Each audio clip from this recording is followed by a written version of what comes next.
Hi, welcome to Open Tabs, where we'll be sharing 3 stories taking up space in our tabs, our feeds, and our brains this week.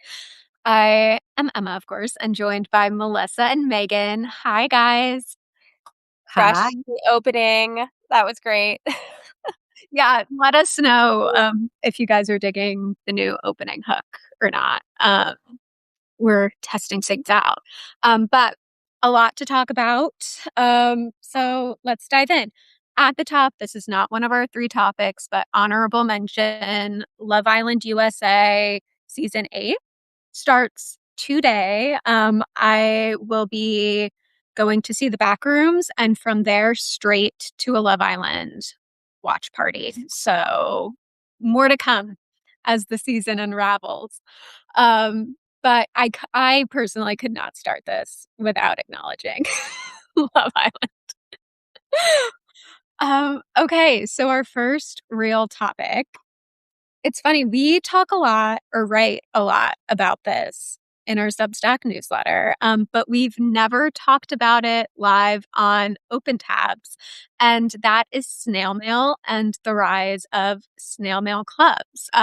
One of our most popular Substack written pieces is Megan's deep dive that she did for us earlier this year into the rise of the trend, snail mail clubs in particular, the creators who are doing it right, and how brands could get into it. So now that we're live, Megan, I wanted to ask, when did you first start seeing this percolate in culture? I first heard about it from my artist friends. So every 2 years for the past few years, I've been going on a retreat with Sari Schrack, who we've also featured in MT Deco. Shout out Um, to Sari. We love Sari. we love Sari. And last time it was in the south of France, and there they were talking about, how they make money as artists. And one of the ways that they were talking about artists monetizing that was they were saying more of was through letters and like just sending people mail. And I was like, oh, that's so cool. I love that. And one of the women on that trip, Leah, who has Paris Food Club, then debuted Paris Food Club like later that year. And I was like, this is great. She's doing the thing we talked about. I'm going to subscribe. And after that, I just started seeing it more and more. And then I pitched it to you guys like, hey, I think this is really going to be something. And I have a folder on TikTok where I've just saved like hundreds of different snail mail clubs that people are doing. And it's just really cool. And it's only continuing to grow, I feel like, over the past ever since I wrote about Leah in Cool Shiny Culture. I forget when it was, but I'm pretty sure it was like last fall. Yeah. I have I love this. And I think, again, thank you for bringing it to MT Deco. And Yeah. I think it's been so fun to continue to cover it because it does. I mean, even in my own like consumption of content, like I'm definitely seeing it too.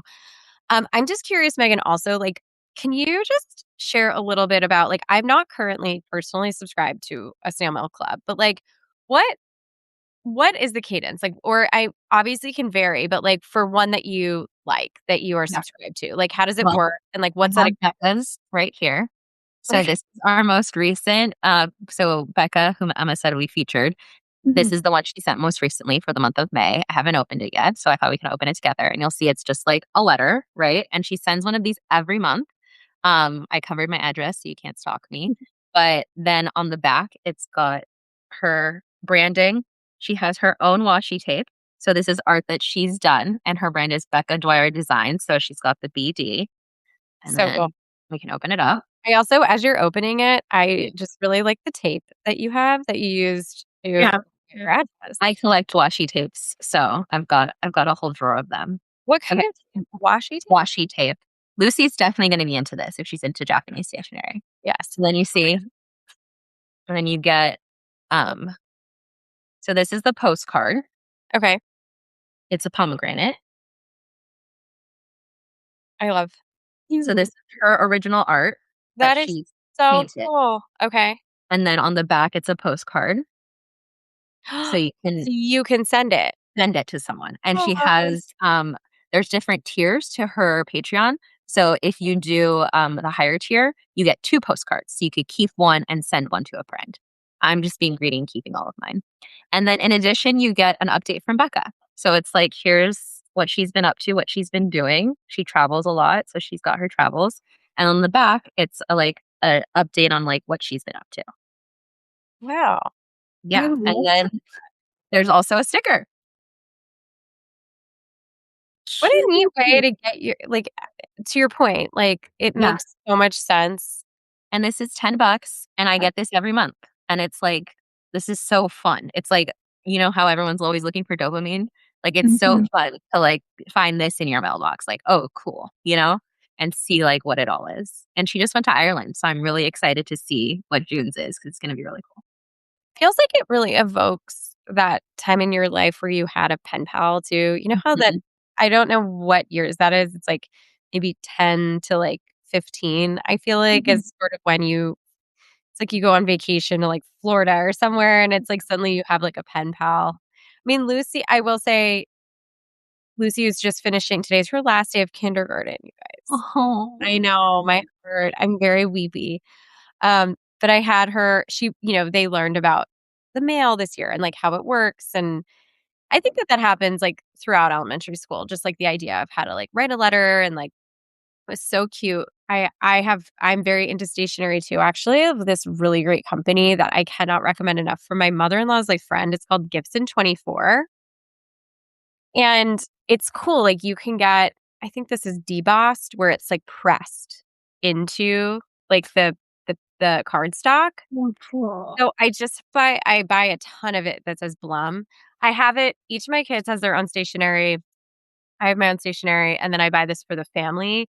And so we've run out of theirs because Lucy's written so many letters this year. She keeps ripping through her stationery. Anyway, it was very cute this morning because I was like, "You have to write thank you notes." I got little gifts for the teachers for the end of the year, and I was like, "You have to write them thank you notes." And so Lucy finished hers, and it was in the bag, and she goes, "Hold on, I have to draw stamps on them." It was the cutest thing. I actually took a picture, I think. Adorable. It was very cute. Anyway, I mean, I love this idea. Well, what if I think pen pals are also gonna be on the rise. Like I totally see it like Pinterest or Instagram or somebody like that having some sort of feature where they're like, "You want a pen pal?" Like, you see the very stamps cute. she drew Yep. at the corner? Very cute. Yeah. Pen pals, okay. I know, well, what is it? Yeah, I mean, I think, like, the way you just described it for, Becca is so good and such a smart use of it. I will say just the use of the mail and how you do that, I feel like it really has to be additive depending on the brand too. Like, I mean, the people who run Anderson Windows, they just love a snail mail campaign. Like they love to put mail in your box and they do it in a way that they have someone like oftentimes handwriting. So it really deceives you. Like you're like, "Oh, someone." Chewy does that. They Yeah, have a and I think they use a Cricut. interesting. Okay, well, because I mean, it gets me often. Like Anderson Windows is really like, you need new windows, and we do need new windows. Someone has like put us on the radar, but I'm like, this is such a dumb use of money. Like, please stop. But I don't know, it must work. Um, I I think what was interesting and the angle you took, Megan, for like brands when it came to snail mail in the piece was them integrating with creators who are doing and like partnering with creators. I feel like that's the way to do it because it like evokes, and I feel like Gen Z, I know like last week I talked about my journal and like that's something me and my aunt bond over.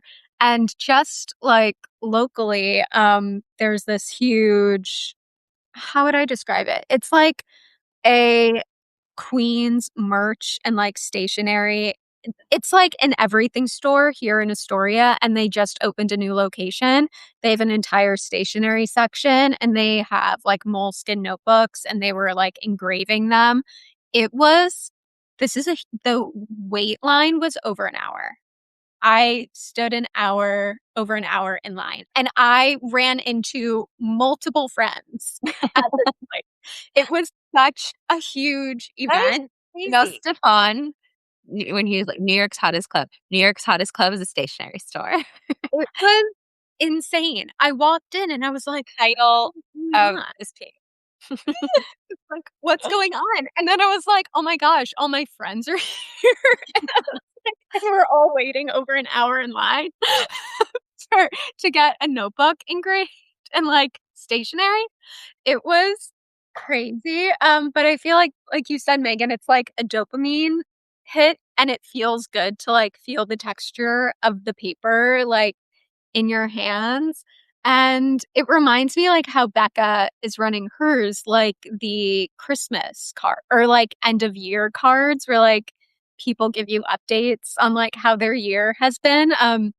My good friend Riley, she sends me postcards all the time. Her family, they each write a letter updating you on their life in their Christmas card every year. And it's like they take turns writing it. So last year, Riley wrote it, and I think her brother's going to write it this year. But like they update on each family member. And it's something I genuinely look forward to every year. So to get that on a monthly basis from like a creator you care about is very fun. Yeah, and it's art. I think that that's going to become more of a thing. Like taste signaling is so huge, as is home decor. So like framed art is becoming like a thing as Gen Z's like growing up and getting their own apartments. And so this is a way to build up a unique art collection that maybe nobody else has. And I feel like it's just going to become more and more of a thing. So I think looking to brand should look to this as like a new class of creators that they can tap. Like rather than the deliverable being a video, it's some sort of like art piece for a snail mail club. Oh, well, we will keep tracking this for sure. Hopefully, I I was don't just think, gonna also add in, even as you guys are talking, yeah, I mean, these are so human things too. Like yeah, these are like distinctly not AI, like snail mail. yeah. It's like, yes, it could be AI elements, but like also it is art. Um, and then even hearing Emma talk about like the stationery and the texture and like the touch and feel, it's like it's all like it's very sensory driven, not AI things, which I wonder if that's something people are really craving right now. It's like it's almost just like a direct reflex to like what's happening online and AI slop and like all of the AI taking over. It's like sort of turning to another thing. It's just interesting. And we end up always, to Megan's point, larger point always, that we always end up sort of attributing it to nostalgia. And I don't know if it's nostalgia. Like I think it's really just more like a different sensory experience that feels really good when you're like spending a majority of your time on a phone. You know what I mean? Like it feels counter to that. It's like it's maybe why I get so obsessed with grounding and grass because I'm like it's a feeling that I'm not I have to I have to be intentional with experiencing that versus Mhm. like it sort of being part of my day to day, you know? Yeah, I don't it know. feels earned in a way that like no content does nowadays because we can scroll TikTok for infinity and everything is so instant gratification. So there's something about like having to wait a month for a new letter that you just don't get anymore. Like I talking also I was just gonna say, like, with Love Island, like, having a new episode, like, every day, sometimes like, it's fun for the first week, and then it's like, "Okay, like, I Yeah. can't.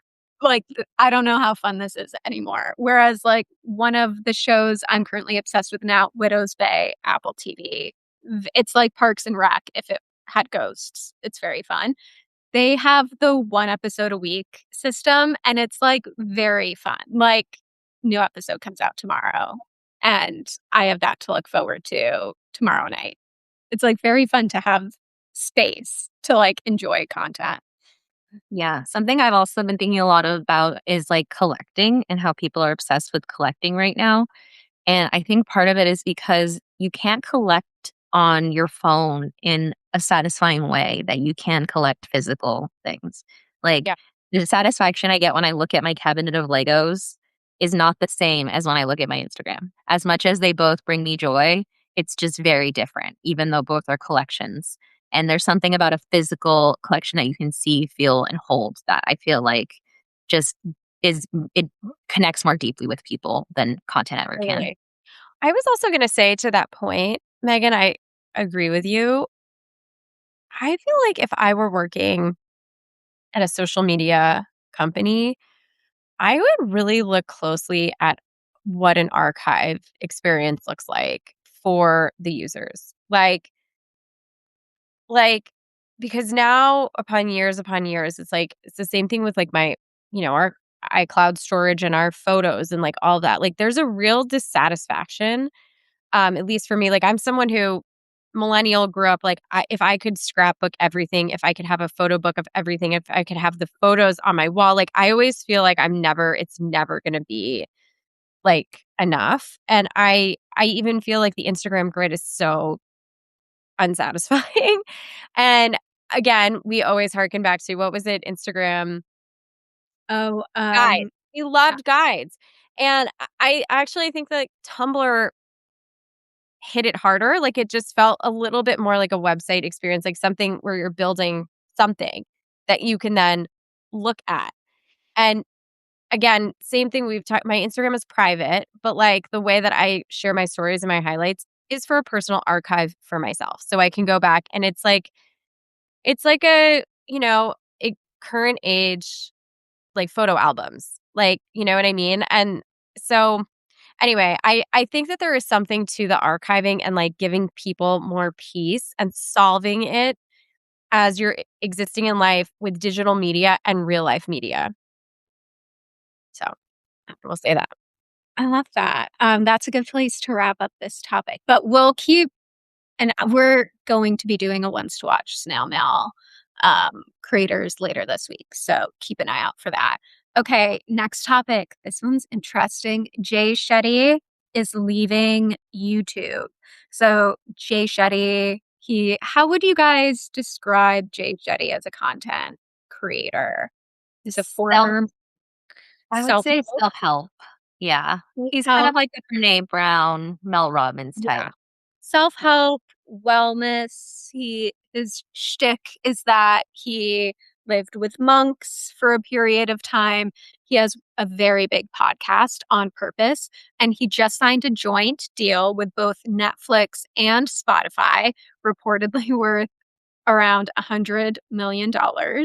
And his podcast will be exclusively streaming on those platforms, no longer available on YouTube. What's interesting is that Netflix will be getting the vodcast and Spotify will only be getting the audio, even though vodcasts are very much a thing on Spotify. So interesting, and wanted to pick your all's brains about him, like leaving YouTube completely. Yeah, I think this is important because I've been kind of forecasting that this is going to happen to YouTube for a while now, where as all platforms try to be each other and it's like YouTube, Netflix, and Spotify competing with each other, that the next thing was going to be putting creators behind the various paywalls and kind of like claiming ownership over creators. We've seen a lot and we've talked a lot about people getting reality shows on Netflix. And so to me, this just seems like more of that acquisition behavior kind of happening of like scooping talent from YouTube to put them behind a paywall. And Jay Shetty is a big one because he's like huge in the YouTube space. And also, I feel like huge in the circles of people who write about this stuff.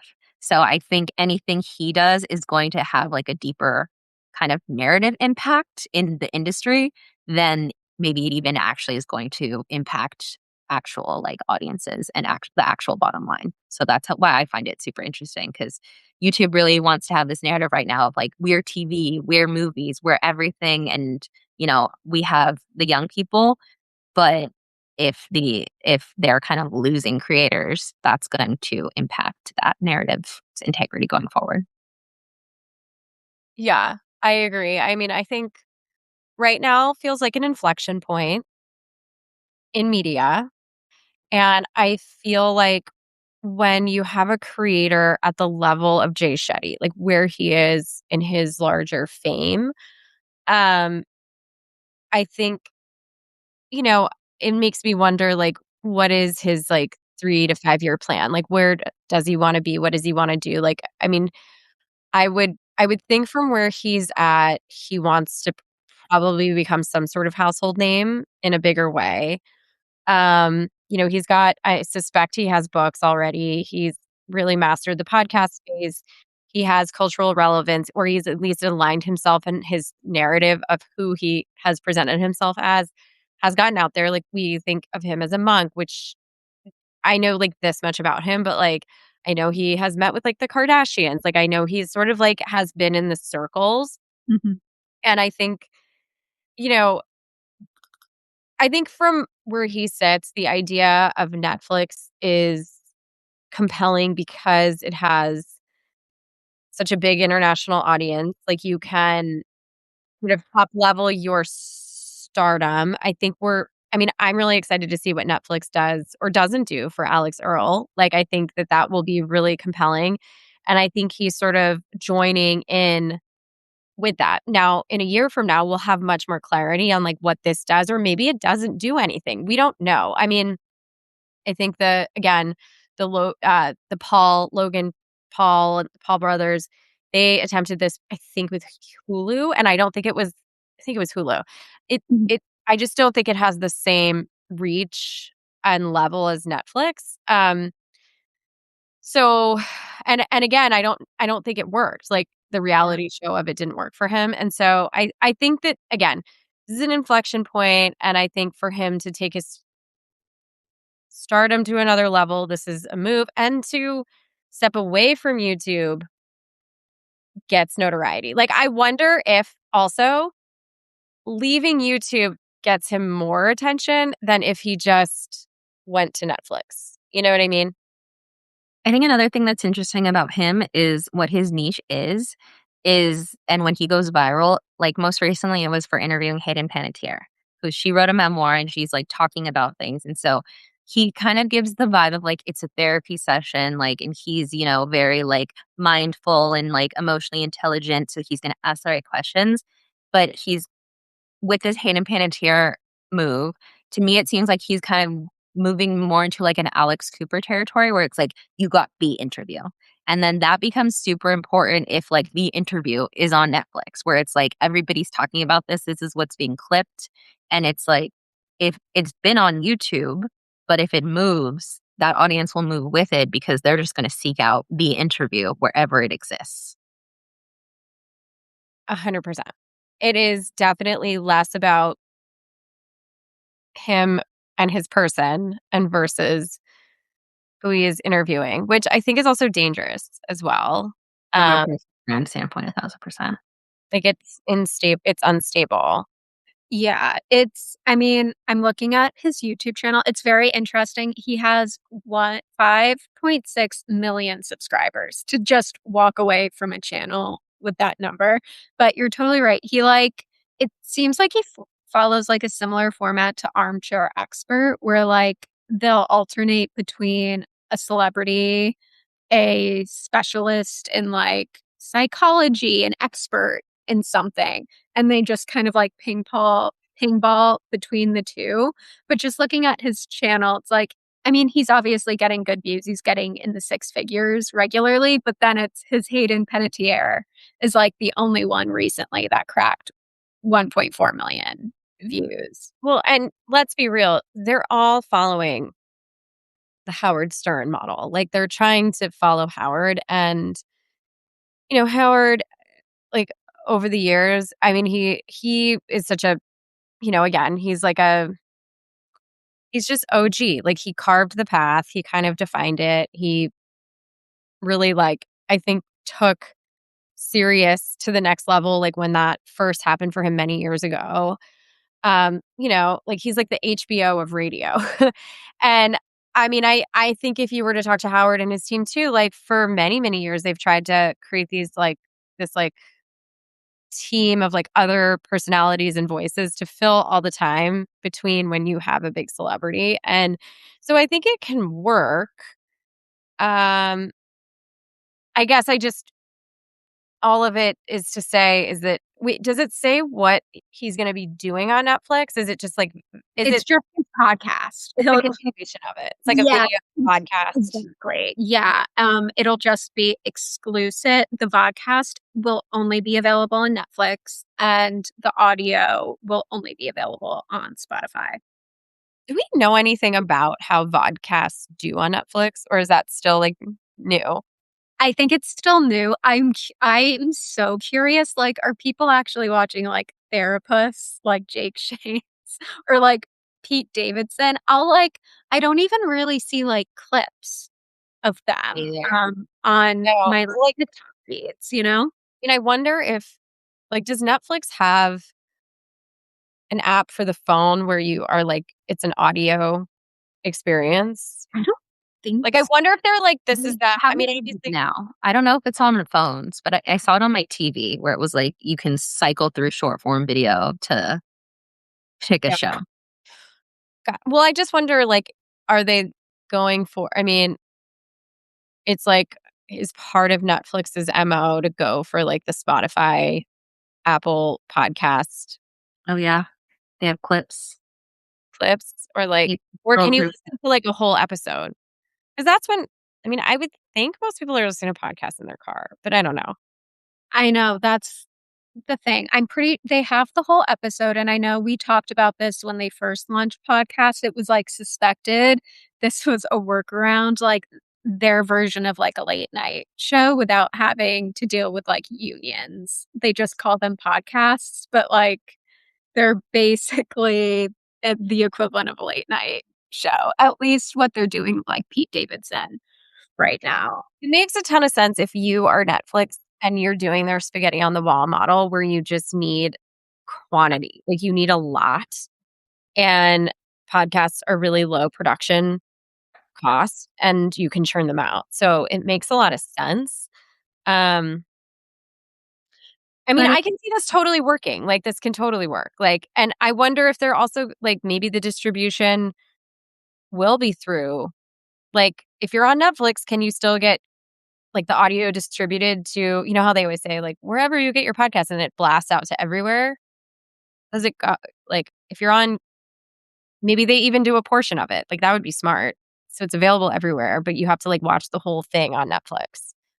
yeah, I'll be interested to see, like, I doubt they'll ever release it, but the listening and, like, streaming numbers for these and, like, how it can impact these podcasts in terms of, like, advertisers, how they'll be able to, like, charge advertisers for spots on their episodes. But yeah, it'll be interesting to see how this works out for him. Okay, similar vein, media, our final topic, Glamour Magazine. This is very new, so New York Times just released an article this morning, at Glamour, a once mighty magazine, a skeleton crew churns out shopping